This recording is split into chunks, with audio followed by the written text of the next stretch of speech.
लाडक्या बहिणींना आपली ई-केवायसी माहिती दुरुस्तीसाठी पुन्हा एकदा संधी देण्यात आली आहे। लाडकी बहीण ई-केवायसी पोर्टल सुरू करण्यात आले। लाडक्या बहिणींना 31 मार्च पर्यंत ई-केवायसी करता येईल। मुख्यमंत्री माझी लाडकी बहीण योजनेमध्ये ई-केवायसी करताना काही लोकांनी चुकीचं ऑप्शन दाबलं होतं, त्यामुळे मोठ्या प्रमाणामध्ये काही लोकांचे महिने जे होते ते बंद झाले होते। या संदर्भामध्ये माझ्याकडे अनेक महिलांच्या तक्रारी आल्या।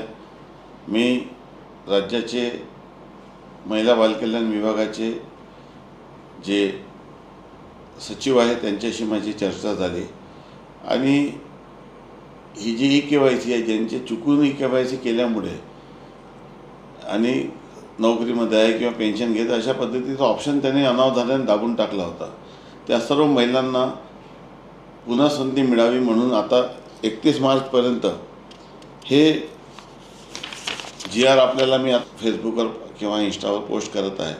माझी आपल्या सर्व महिलांना ज्यांचे महिने बंद झाले होते आणि मुख्यमंत्री माझी लाडकी बहीण योजनेमध्ये फक्त चुकीचा ऑप्शन दाबला या कारणामुळे ज्यांचे महिने बंद झाले असतील अशा सर्व महिलांना 31 मार्चपर्यंत संधी आहे। त्यांनी झालेली चूक दुरुस्त करावी अशी माझी आपणास विनंती आहे।